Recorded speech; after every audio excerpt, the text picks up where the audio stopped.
नमस्कार दोस्तों, स्वागत है आपका नरेंद्र सिंह सोमवंशी कौटिल्य एकेडमी में।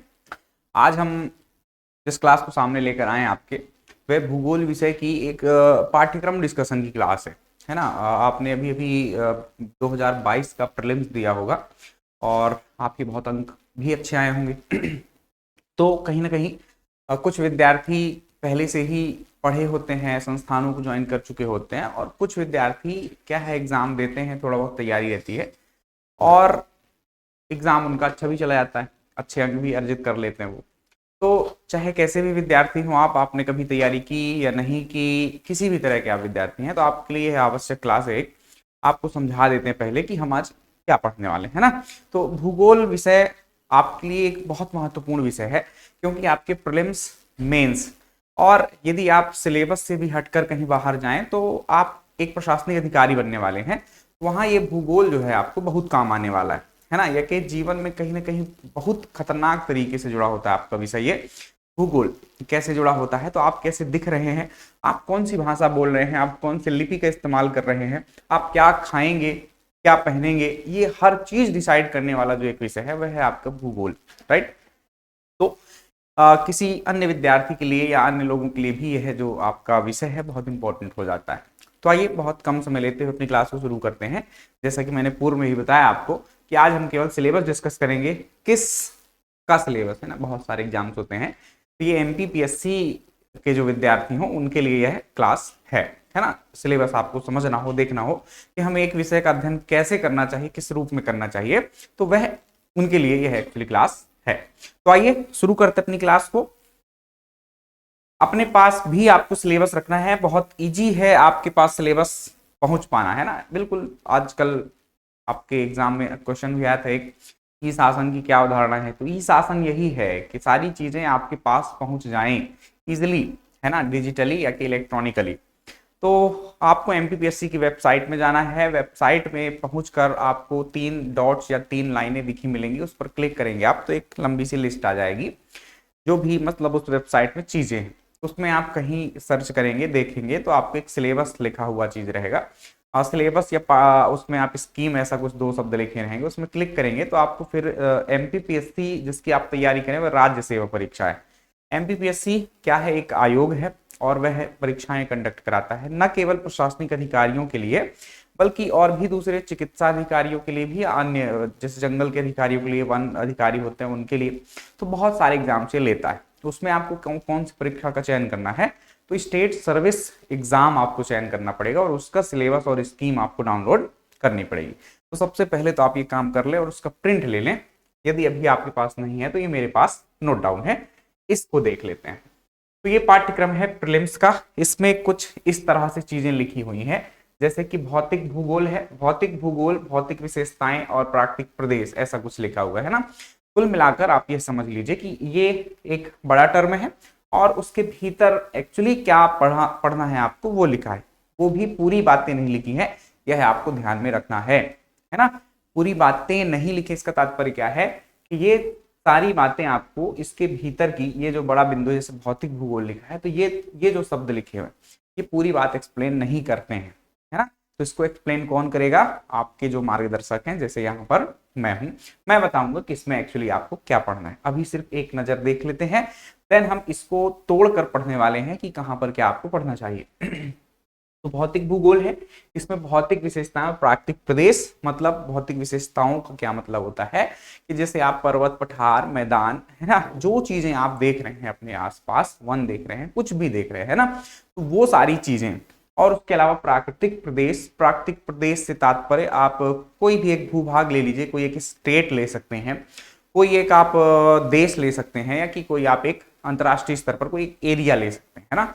उसको तोड़े तो वो कैसा प्राकृतिक प्रदेश है या एक्चुअली जलवायु प्रदेश है, ये यहाँ पर देखना होता है ना। तो कुल मिलाकर ये भौतिक भूगोल यानी कि भूगोल का एक शाखा जो भौतिक भूगोल होता है, उसमें हमको क्या पढ़ना है यहाँ पर हम देखेंगे। अभी यहाँ पर कोई बात स्पष्ट नहीं है, आगे होगी। फिर है प्राकृतिक संसाधन, उसमें वन होते हैं, खनिज होता है, ऊर्जा होता है, जल संसाधन है, कृषि है, वन्य जीव, राष्ट्रीय उद्यान, ये सब कहीं ना कहीं आपको प्राकृतिक संसाधन के रूप में आपको पृथ्वी पर दिखाई देंगे। तत्पश्चात एक सामाजिक भूगोल है, सामाजिक भूगोल भी एक भूगोल की बढ़िया सी शाखा है और उसमें कई चीजें पढ़ी जाती हैं, किंतु यहाँ पर जो लिखा हुआ है वो सिर्फ एक ही टॉपिक है एक्चुअली आपका, वह है जनसंख्या संबंधी जो आंकड़े आप पढ़ते हैं वह, या कि आप उसे एक शब्द में कहना चाहें तो जनांकी कह सकते हैं, राइट। तो सामाजिक भूगोल एक भूगोल की एक शाखा है, उसके अंदर कई चीजें पढ़ी जा सकती हैं, उसमें हम क्या पढ़ने वाले हैं यहाँ पर, केवल जनांकिकी, समझ गया। तो ये एक टॉपिक हो गया एक्चुअली। देन है आर्थिक भूगोल। आर्थिक भूगोल में क्या आता है, अर्थ से रिलेटेड चीजें, अर्थ मतलब आपके ज्योग्राफिकल अर्थ नहीं, आय वाली अर्थ, या कि पैसा रुपया जिसको आप कहते हैं, है ना, उससे रिलेटेड चीजें क्या होती है। तो जैसे आपका होता है कृषि, होता है कहीं ना कहीं पैसे का लेन देन या कि आर्थिक क्रिया ही है वो, है ना, आप उगाते हैं फसल और उसको बेचते हैं, उसके बदले धन प्राप्त करते हैं। तो कृषि हो गया, पर्यटन हो गया, आपका उद्योग हो गए, परिवहन हो गया, ऊर्जा हो गया, खनिज हो गया, ये सारी चीजें इस आर्थिक भूगोल के अंतर्गत आती हैं। इसमें जो लिखा है वह क्या है, प्राकृतिक एवं मानवीय संसाधन, ब्रैकेट में कुछ बातें इसने स्पष्ट कर दी है, जैसे कि हम उद्योग देखेंगे, यातायात के साधन या परिवहन के साधन, कुछ बातें अब यहाँ पर नहीं लिखी हैं, पर हमको इस सिलेबस के अनुसार नहीं पढ़ना, हमको एक विषय के अनुसार जानकारी प्राप्त करनी है।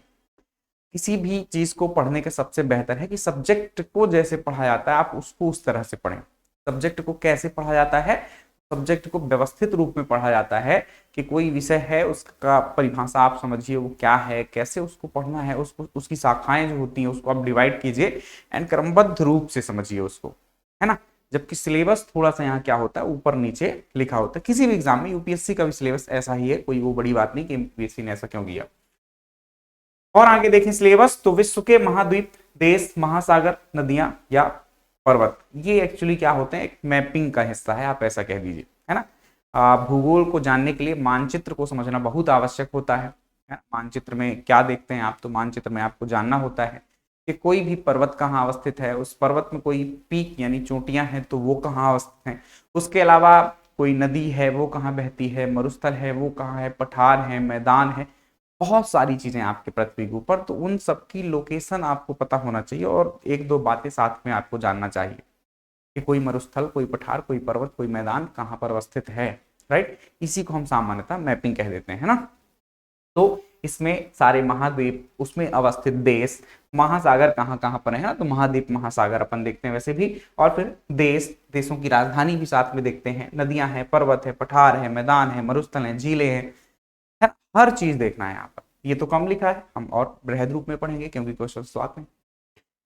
और ये कुछ विश्व के प्राकृतिक संसाधन और परंपरागत और गैर परंपरागत ऊर्जा स्रोत, कुछ और बातें लिखी हुई हैं, जैसे कि अब ये ऊर्जा का हिस्सा हम कहाँ उठा कर ले जा सकते हैं, आर्थिक भूगोल में रखेंगे, राइट। तो ये कुछ इस प्रकार का आपके प्रीलिम्स का सिलेबस है। किस चीज का सिलेबस है, प्रीलिम्स का सिलेबस है। मेंस का भी बढ़िया सा सिलेबस है, उसको भी देखेंगे, लेकिन अभी आज खास तौर पर मैं प्रीलिम्स के उद्देश्य से आपको समझा रहा हूँ, क्योंकि फिर मेंस को भी समझाएं तो ये है कि लेक्चर लेंदी हो जाता है, और ये एक सामान्य सी बात है, सिलेबस को बस समझना है तो बहुत ज्यादा पढ़ने की आवश्यकता इस क्लास में नहीं है आपको।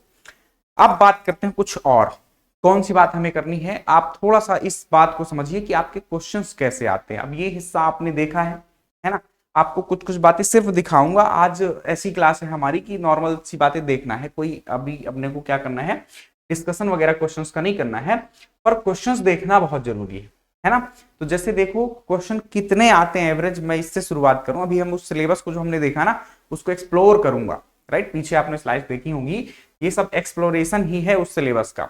एक्सप्लोरेशन मतलब जो चीजें लिखी थी, जैसे वहां पर क्या लिखा था, भौतिक भूगोल लिखा था कि नहीं लिखा था, वहां पर आर्थिक भूगोल लिखा था कि नहीं लिखा था, वहां पर सामाजिक भूगोल लिखा था कि नहीं लिखा था, या कि प्रादेशिक भूगोल, ये यही चीजें तो लिखी थी ना। और उसने अपने हिसाब से कुछ उसके कीवर्ड्स अंदर डाल रखे थे, हम उसे अपने हिसाब से चेंज करेंगे कि वास्तव में कैसे उसको पढ़ना है, क्योंकि क्वेश्चंस तो आते हैं, सारा विश्लेषण देखेंगे अपन। बने रहिए क्लास के साथ। पहले थोड़ा सा कुछ क्वेश्चंस की बात करूं यदि मैं, तो बहुत सारे क्वेश्चन आपके एग्जाम में, मतलब जो आपका प्रीलिम्स का एग्जाम होता है कायदे से देखा जाए तो उसमें आपके कम से कम 10 क्वेश्चन आते हैं। कितने क्वेश्चन आते हैं, एक एवरेज की बात करें अपन पीछे से लेकर आज तक का, जैसे पिछले एग्जाम में 2022 के एग्जाम हो उसमें कितने क्वेश्चन आए, 10 क्वेश्चन लगभग आए, है ना। उसके पहले भी ऐसा ही एवरेज रहा है भूगोल विषय का, और ये कम नहीं है क्वेश्चन, है ना। थोड़ा सा वृहद चीज है, ये एक सब्जेक्ट है, बड़ा सब्जेक्ट है, लेकिन आप संख्यात्मक रूप से परसेंट के रूप में देखें तो इसका एक बड़ा हिस्सा है, बड़ा योगदान है आपके सिलेक्शन में। 10% एक विषय से आपकी तैयारी हो रही है, जबकि विषय तो कई सारे हैं आपके, है ना। तो इसको पढ़ना आवश्यक है। 10 नंबर मायने रखते हैं, 1 नंबर से लोग पीछे हो जाते हैं। अब ये क्वेश्चंस किस किस रूप में आते हैं, किस तरह के क्वेश्चन आते हैं, किन टॉपिक्स से आते हैं, तो ये आप देख पा रहे हो जैसे यहाँ लिखा हुआ है, निम्नलिखित में से किस चट्टान में कोयला एवं पेट्रोलियम पाया जाता है। तो कोयला एवं पेट्रोलियम कहाँ पाया, किस में पाया जाता है, ये क्वेश्चन पूछा है। अब क्वेश्चन पर नहीं जाने वाले, ये कहाँ का क्वेश्चन, चट्टान का क्वेश्चन है। चट्टाने हम कहाँ पढ़ते हैं, एक तो विश्व भूगोल में हम पढ़ेंगे ही चट्टाने, आपने पीछे सिलेबस में दिखा था भौतिक भूगोल जहाँ लिखा हुआ था, वहीं पर हम उस चट्टान को या सेल वगैरह जो सिस्टम है उनको देखेंगे। साथ में हम भारत की सेलें भी देखेंगे जब भारत का भूगोल पढ़ेंगे, पर हम बहुत सारी जानकारी सेलों की क्या कर लेते हैं, यहाँ पर प्राप्त कर लेते हैं विश्व भूगोल के अंतर भौतिक भूगोल, राइट। तो ये कुछ क्वेश्चन इस तरह से आते हैं। देखो टाइगर रिजर्व किस भारतीय राज्य में अवस्थित है, ये बड़ा इंपॉर्टेंट क्वेश्चन है, यहां से आपको जानकारी अच्छी मिलेगी। एक क्वेश्चन निश्चित रूप से आपके कहीं ना कहीं या तो अभ्यारण्य या आपके राष्ट्रीय उद्यानों से रखा रहता है। सिलेबस में कहाँ लिखा था वो, तो आइए सिलेबस में देख लेते हैं। ये वाला हिस्सा एक बहुत इंपॉर्टेंट हिस्सा है, ये जो आपका सिलेबस है, ये इसमें देखिए आप, ये लिखा है वन्य जीव, राष्ट्रीय उद्यान, अभ्यारण्य और सफारी, ये लिखा हुआ है। आपको 2022 का क्वेश्चन उठा लेना है, 2022 में तो नहीं ऐसा क्वेश्चन कोई खास आया, 2021 का उठाइए, 2020 का उठाइए, 2019 का पेपर उठाइए, और फिर एक आध छोड़कर और फिर पीछे आप उठाइए। एक क्वेश्चन निश्चित रूप से राष्ट्रीय उद्यान या अभ्यारण्य से रखा रहता है, इतना इंपॉर्टेंट है। एक्चुअली ये है कहाँ का, पर्यावरण भूगोल, भूगोल की एक और शाखा होती है पर्यावरणीय भूगोल, है ना। तो पर्यावरण आप एक्चुअली अलग से पढ़ते हैं, तो हम भूगोल के साथ उसको नहीं कवर करते हैं, पर ये आपके सिलेबस में भूगोल में लिखा हुआ है, तो पर्यावरण वाले सर पढ़ा दें चाहे भूगोल वाले पढ़ा दें, बात तो एक ही है। पर आपको समझना क्या है कि आते हैं क्वेश्चन यहाँ से। तो ये आपने देखा राष्ट्रीय उद्यान का एक क्वेश्चन, अभी और भी दिखाऊंगा मैं आपको। अभ्यारण्य भी होते हैं, राष्ट्रीय उद्यान से एक छोटी इकाई है, आप ऐसा कह दीजिए। ये सब किस लिए बनाए जाते हैं, जीवों की सुरक्षा के लिए, है ना। आप क्या समझते हैं, ये जो आपका वन्य जीव लिखा हुआ है यहाँ पर, देखो सबसे पहले पढ़ना क्या चाहिए, जैसे हम जब इसको पढ़ेंगे तो हम पढ़ेंगे क्या, वन, इसको पढ़ेंगे वन, सबसे पहले वन जान लेंगे, वन क्या होते हैं, वन के क्या प्रकार होते हैं, जो भी फैक्चुअल चीजें होती है वो देख लेंगे। उसके बाद हम देखते हैं वन्य जीव वाला हिस्सा, कि वहां पर वनों में अब खास तौर पर कहाँ कहाँ कौन कौन से किस प्रकार के जीव वगैरह मिलते हैं, उसको किस सूची में शामिल किया गया, ऐसा सब। और मुद्दे की चीज, वनों के या वन्य जीवों के संरक्षण के लिए हम जैव आरक्षित क्षेत्र, राष्ट्रीय उद्यान, अभ्यारण्य और सफारी देखते हैं। जैव आरक्षित क्षेत्र यहाँ नहीं लिखा, हमें वह भी देखना है ना। तो सिलेबस बहुत एक्सप्लोर नहीं है आपका। जैव आरक्षित क्षेत्र आपके जो होते हैं वो राष्ट्रीय उद्यान से भी एक बड़ी इकाई है जहां पर जीवों का संरक्षण किया जाता है। सफारी शायद आपको समझ में ना आ रहा हो, तो सफारी आप ऐसा समझ लीजिए कि जू, आप तो गए होंगे चिड़ियाघर समझते हैं, तो चिड़ियाघर में देखते हैं आपके जीव जंतु जो होते हैं वो कैद रहते हैं, क्या रहते हैं, कैद रहते हैं कहीं ना कहीं किसी जाली से या कहीं किसी बड़े दीवार से, है ना। लेकिन सफारी एक ऐसी चीज है, वो जू जैसी ही व्यवस्था है, लेकिन वहां पर जानवर जो है वो खुले में घूमता है, जंगल जैसी चीज में, है ना।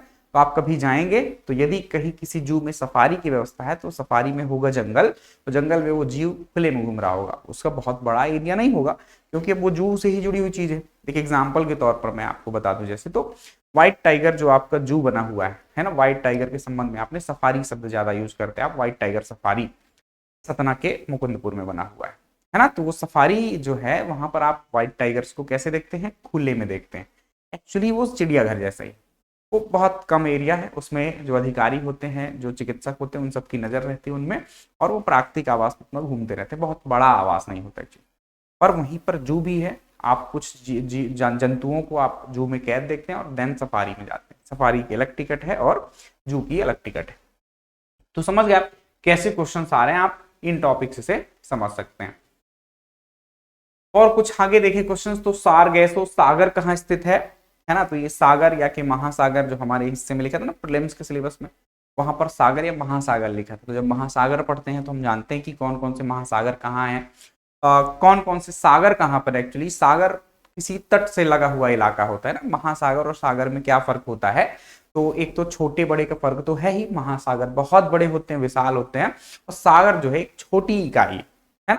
और सागर कहीं ना कहीं किसी भूमि खंड से जुड़ा होगा। आप इतना ध्यान रखिए कि जापान सागर है जापान के पास, दक्षिण चीन सागर चीन के आसपास, है ना। सागर कहीं आपको बीच समुद्र में नहीं मिलेगा, है ना, ये अपवाद ही है, ये समुद्र के बीच में है, किसी तट से लगा हुआ नहीं। एक्चुअली ये जो सारगैसों की बात की जा रही है, मछलियां बहुत मिलती हैं, इसलिए फेमस एक जगह है, इसलिए क्वेश्चन आपका आया हुआ है अटलांटिक महासागर के बीच में।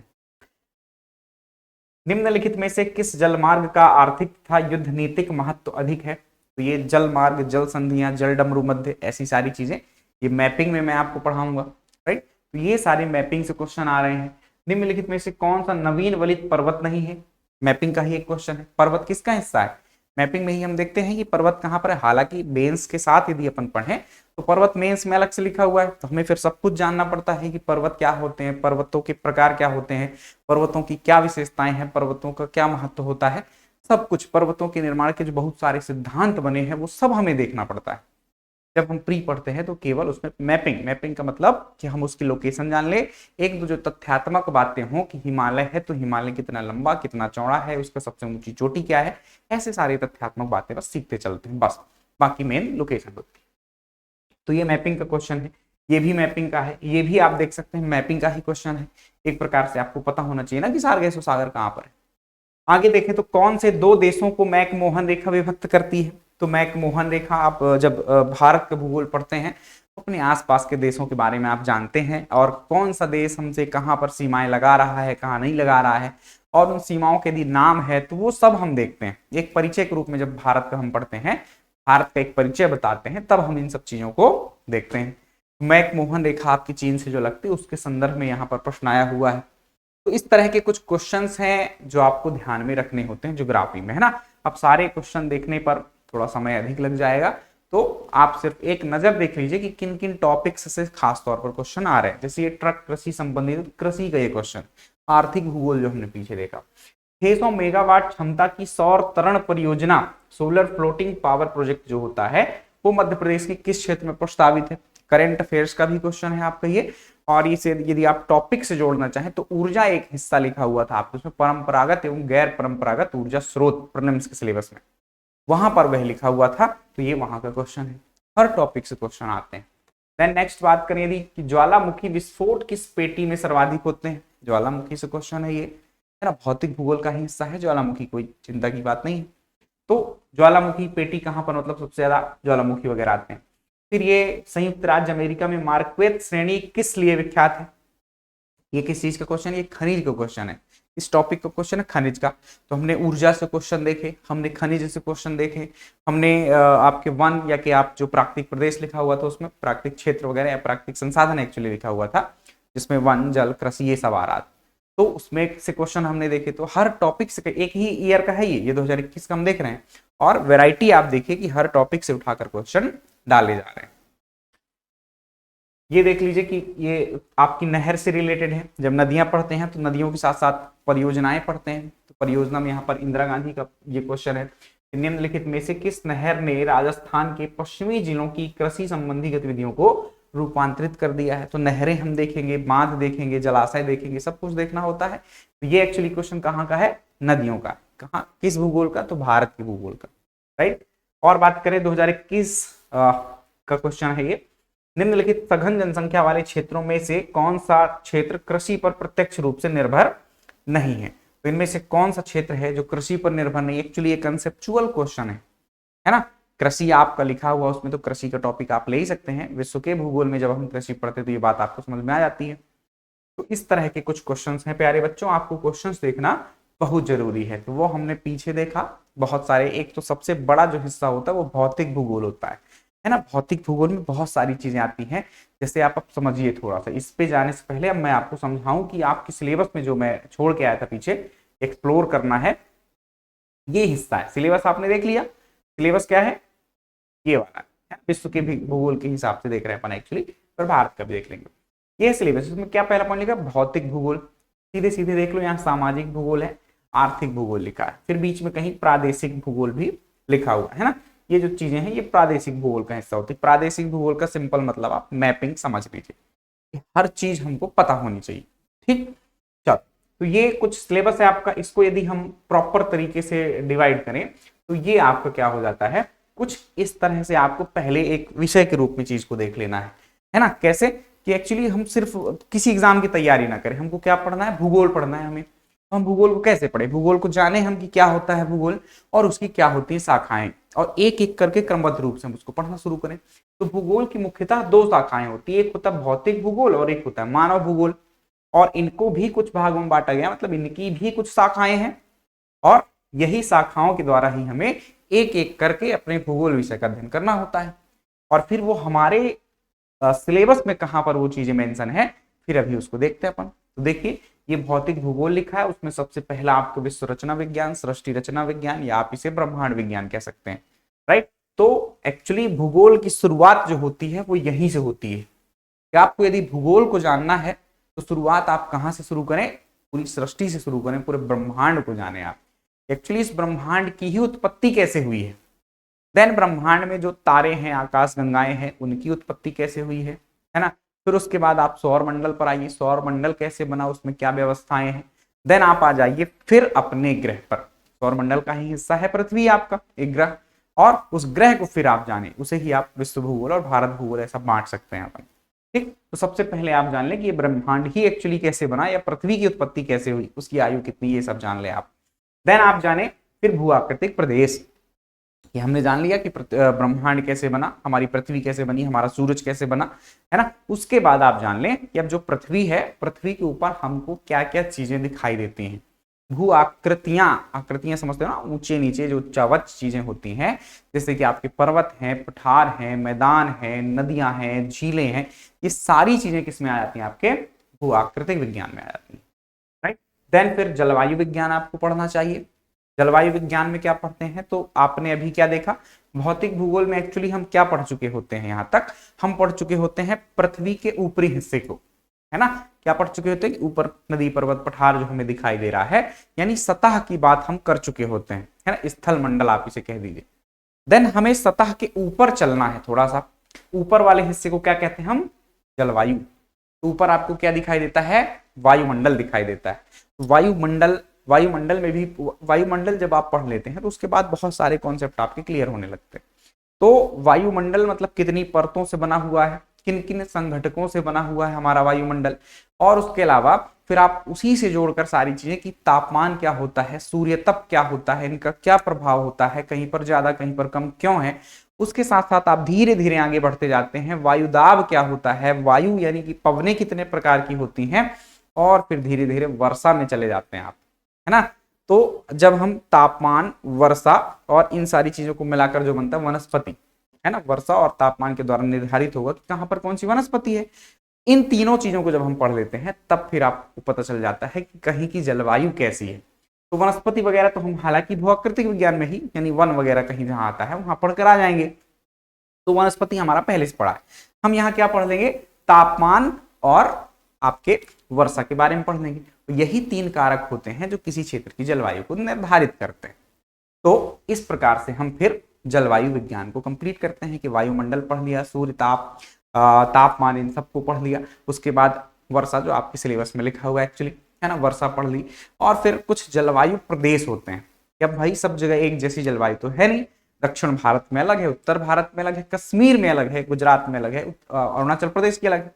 तो ये क्यों ऐसी अलग अलग है, हम भारत के भी कई जलवायु प्रदेश देखते हैं, पूरे विश्व को देखें तो विश्व में भी हर जगह पर एक जैसी जलवायु नहीं है। आप रसिया में चले जाइए, रसिया के उत्तरी क्षेत्र में साइबेरिया प्रदेश है, वहां की जलवायु अलग है, हमारे भारत की जलवायु अलग है, ऑस्ट्रेलिया की जलवायु अलग है ना। कई बार हम एक ही अक्षांश और देशांतर में होते हैं, लेकिन उसी अक्षांश और देशांतर में स्थित देश या प्रदेशों की जलवायु क्या होती है, अलग अलग होती है। तो इन सबके कारण होते हैं, उसे हम जलवायु प्रदेश कहते हैं सिंपली। तो ये यहाँ पर आप पढ़ते हैं एक्चुअली, ठीक। देन फिर हम आ जाते हैं कि जब हमने सतह को जान लिया, हमने ऊपरी हिस्से को जान लिया, है ना, उसके बाद हम तीसरे हिस्से पर आते हैं, कहां पर, समुद्र विज्ञान में। अब हम थोड़ा जल मंडल को भी जान लें। तो कुल मिला के स्थल मंडल, वायुमंडल और जल मंडल, ये हम ऐसे कंप्लीट करेंगे। समुद्र विज्ञान इसे कहते हैं हम, जल मंडल जिसे आप कह रहे हैं, इसमें हम क्या पढ़ते हैं, तो वही सारे महासागरों की जानकारी प्राप्त करते हैं, कौन कितना बड़ा है उसकी तथ्यात्मक बातें प्राप्त करते हैं, यदि और बृहद रूप में, क्योंकि आपका महासागर वाला जो हिस्सा है ये प्रीलिम्स में है, केवल मेंस में कहीं लिखा नहीं है। तो आपको फिर उस हिसाब से थोड़ा सा देखना भी है तैयारी। आपको लगे तो आप पढ़िए, नहीं लगे तो आप मत पढ़िए। क्या ना पढ़िए, क्या पढ़िए, तो कौन से महासागर हैं, उनमें कौन कौन से आपके जो सागर हैं छोटे छोटे उनमें अवस्थित है ना, महासागर का ही हिस्सा होते हैं सागर, उनको जानिए आप। और जो भी तथ्यात्मक बातें हैं, जलधाराएं वगैरह बहुत सारे क्वेश्चन आते हैं जलधाराओं से, है ना, वो सब देखिए आप। अब लिखा नहीं क्योंकि मेंस में, इसलिए हमको क्या स्किप करना है, तो जो हमारे उच्चावच हमको जो ऊपर दिखाई देता है, पृथ्वी के भूमि पर दिखाई देते हैं, सेम वैसे ही आपको कहाँ मिलते हैं, आपको वहां पर मिलते हैं समुद्र में, महासागरों में। तो महासागरों के उच्चावच को आप स्किप कर सकते हैं क्योंकि वो मेंस में मुख्यतः पढ़े जाते हैं। हालांकि कंसेप्चुअल क्वेश्चन यदि आता है तो फिर वहां से भी आ जाता है ना। तो थोड़ा थोड़ा आपको देख कर आगे चलना होगा क्योंकि ये भी अपने आप में एक विषय ही है। ये क्या है अपने आप में, समुद्र विज्ञान एक अलग विषय ही है अपने आप में। पढ़ा तो बहुत कुछ जा सकता है, लेकिन जो हमारे एग्जाम के लिए काम में आने वाला है हम उसे पढ़े तो ज्यादा बेटर स्थिति में रहते हैं। क्लियर। तो ये बात थोड़ा सा आपने समझी कि महासागरों से रिलेटेड जो बातें होती हैं, जैसे उसके अंदर भी और मैं तोड़ूं तो क्या जाने आप, सबसे पहले कितने महासागर हैं, कहाँ कहाँ हैं, कितना उनका फैलाव है, ये सब जान लें। देन जो जल संधियां होती हैं, जलडमरू मध्य जिन्हें आप कह रहे हैं, और उसके अलावा जो सागर जुड़े हुए हैं उन सबकी लोकेशंस देख लें। उसके अलावा सागरों या महासागरों की जो लवणता होती है, तापमान होता है, उनकी भिन्नता के क्या कारण होते हैं, सब जगह अलग अलग लवणता मिलती है। लवणता का मतलब खारापन आप समझ लीजिए सामान्य रूप से। तो हर जगह अलग है, कहीं ज्यादा खारा है, कहीं कम खारा है, उसके क्या कारण है, कहीं ज्यादा तापमान है, कहीं कम तापमान है, उसके क्या कारण है। फिर आप जान लें कि उसके भीतर क्या क्या स्थित है, उच्चावच है ना, उसके अंदर कौन कौन से निक्षेप पाए जा रहे हैं, उन सबको जानते हुए फिर जलधाराएं वगैरह पढ़ते हुए आपको ये टॉपिक इस प्रकार से खत्म हुआ करता है। राइट। तो जो काम की चीजें होती वही हमें पढ़ना होता है, यह बात आप याद रखें। अब ये एक्चुअली बताने के लिए कि भौतिक भूगोल एक बहुत बड़ा हिस्सा है और उसमें जो एक एक टॉपिक होते हैं, आपको एक्चुअली पर्वत हम पढ़ चुके होते हैं कहाँ पर, भू आकृति विज्ञान में ही पढ़ लेते हैं। और अलग से भी उसको आप पढ़ना चाहें तो वो भी एक अलग विषय है। पर्वत विज्ञान क्या है, एक अलग विषय है जो कि भूगोल का एक हिस्सा है, लेकिन एक अलग विषय के रूप में आप पढ़ना चाहें तो उसको पढ़ सकते हैं, जिसे हम पर्वत विज्ञान कहते हैं, है ना। फिर इसी तरह से हर चीज को जो भी आप टॉपिक पढ़ते हैं ना भूगोल में, एक्चुअली अपने आप में वो स्वयं का एक विषय है। इतना जानकारी हो चुकी है हमारे पास कि वो एक अपने अलग विषय के रूप में अस्तित्व में। कहने का क्या तात्पर्य है मेरे, है कि एक अलग विषय के रूप में हो जाने का क्या मतलब है। जैसे देखो इतिहास, इतिहास पुराने काल से ही एक विषय है ना। इतिहासकार होते थे, राजा रजवाड़ों के यहाँ इतिहासकार रहते थे, वो लिखते थे उनका स्वयं का इतिहास और पुराना इतिहास भी उनको बताते थे। दार्शनिक होते थे, है ना, दर्शन होता था, इतिहास होता था, ये सारे क्या थे, एक अलग विषय थे पूर्व काल से। लेकिन भूगोल नामक कोई ऐसी चीज विषय के रूप में नहीं थी जिसका अध्ययन अध्यापन यूनिवर्सिटीज में कराया जाता रहा हो, पहले की यूनिवर्सिटीज में। और आज भी जो आधुनिक यूनिवर्सिटी 17वीं 18वीं शताब्दी में रही हो उनमें भी कराया, ऐसा कुछ था ही नहीं। ये 19वीं सदी में एक विषय के रूप में स्थित हुआ भूगोल हमारा। ये भूगोल यानी कि जिसमें पृथ्वी की जानकारी हमको ज्ञात करनी है, वो एक अलग विषय है, उसको अलग से पढ़ा जाना चाहिए, है ना। तो ये 19वीं शताब्दी में स्थापित हुआ, इसी प्रकार 19वीं 20वीं शताब्दी दोनों मानकर चलिए, है ना। तो ये भी सब आज अपने एक एक अलग अलग अस्तित्व में है। इतना हम जानते हैं इनके बारे में, इतना इनको पढ़ा जा सकता है कि भाई ये आप अलग अस्तित्व है इनका, इनमें आप अलग से जो भी एमए होता है या कि पीएचडी होती है, जो चीजें होती हैं वो सब आप कर सकते हैं। चलिए, तो ये थी भौतिक भूगोल की बात। अब आप समझ गए होंगे अपना सिलेबस में जो लिखा हुआ था भौतिक भूगोल और उसमें 2-3 बातें लिखी थी, उसको कितना सारा हमें पढ़ना है ना। देख लो एक नजर वापस से, ये लिखा हुआ था सिंपल, इसने तो इतना ही लिख दिया, इतना लिख दिया और इतना, लेकिन एक्चुअली उसमें कितना सारा पढ़ना है आपने अभी अभी समझा मेरे द्वारा, है ना। एक नजर और उसको और डिटेल कर दूं यदि मैं, है तो बहुत सारा मैंने कंप्लीट बना रखा है आपके लिए भौतिक भूगोल, है ना। तो ये भौतिक भूगोल जो है, ये देखो अब इसमें मैंने पूरा और अच्छे से प्लान किया है कि पृथ्वी की उत्पत्ति देखेंगे हम, है ना। हालांकि इसके पहले ब्रह्मांड की उत्पत्ति, आकाशगंगाएं क्या होती हैं, तारे कैसे बनती, सब देखना चाहिए, पर वो सिलेबस में है नहीं, आता नहीं, तो कम बताया जाता है उसके बारे में। पर पृथ्वी की उत्पत्ति तो आपको जानना ही पड़ेगी। पृथ्वी की भूगर्भिक समय सारणी यानी कि पृथ्वी का जो इतिहास है, एक्चुअली भूगर्भिक इतिहास, उसको जानना होगा। फिर भू आकृति विज्ञान में हम पृथ्वी की आंतरिक संरचना को देखते हैं, भीतर कैसी है पृथ्वी। चट्टाने, जहां से आपने अभी देखा पीछे की प्रश्न भी आया हुआ है, देखो कि चट्टानों में कोयला एवं पेट्रोलियम पाया जाता है, यहाँ से क्वेश्चन भी आया है ना। तो चट्टान देखते हैं इसमें। अंतरजात बल और बहिर्जात बल, इन्हीं बलों के द्वारा ही हमारे यहाँ पर जो उच्चावच बनते हैं, पर्वत घाटियां ये सब बनते हैं। प्लेट विवर्तनिकी सिद्धांत है, है ना, उसके पहले आप और महाविस्थापन सिद्धांत समझते हैं। भूकंप है, ज्वालामुखी है, ज्वालामुखी से देखो आपने प्रश्न देखा पीछे कि ज्वालामुखी पेटी जो होती है कहाँ सबसे अधिक ज्वालामुखी आते हैं, उससे संबंधित एक प्रश्न आया। फिर सुनामी है, विभिन्न उच्चावच की, और जो बच रहा है वो सब उच्चावच फिर इसमें आ जाएंगे, राइट। फिर जलवायु विज्ञान आप पढ़े इन सब के बाद, तो उसमें आप सूर्य तप और तापमान के बारे में जाने, और उसके अलावा वायुमंडल के बारे में जाने, वायुमंडलीय दाब, है ना, उसके अलावा पवने, आर्द्रता, वर्षण, यही सब चीजें मिलकर बनती हैं जलवायु। तो ये सब आपको जलवायु विज्ञान में देखना होता है। समुद्र विज्ञान में बहुत सारे जो महासागर है उनको देखें अपन। महासागरीय उच्चावच, जो उसके भीतर जो पर्वत पठार मैदान है ना, सेम यही नाम अलग अलग है ना उसमें नाम अलग अलग रहेंगे। बाकी आप कहें जैसे पृथ्वी पर आपके पर्वत पठार मैदान है, सेम वैसे ही आपके समुद्रों में भी होते हैं। सागरीय तापमान और लवणता, महासागरीय धाराएं, महासागरीय निक्षेप, प्रवाल भित्तियां, ये सब समुद्र विज्ञान ओशनोलॉजी से जुड़ी हुई चीजें हैं। अब अलग अलग ये टॉपिक हैं एक्चुअली उसके अंदर पढ़ने वाले। देन बात करें पर्यावरणीय भूगोल, जो आपके सिलेबस में लिखा हुआ था जुड़ा हुआ, वो आप यहीं पर जोड़ सकते हैं। भौतिक भूगोल के अंतर्गत ही वन, वन्य जीव, राष्ट्रीय उद्यान, अभ्यारण्य और सफारी, ये लिखा हुआ था, यही सिलेबस में पीछे मैंने दिखाया।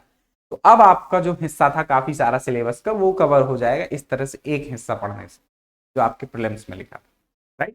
फिर उसके बाद आपको आर्थिक भूगोल मैंने समझा ही दिया था कि अर्थ से जुड़ी हुई चीजें, है ना, जो अर्थ के आसपास केंद्रित हो। तो कृषि में आय व्यय बिल्कुल होता है, आप बहुत सारी ऐसी फसलें उगाते हैं जो आप कहीं ना कहीं बेचते हैं और उनसे कुछ धन प्राप्त करते हैं।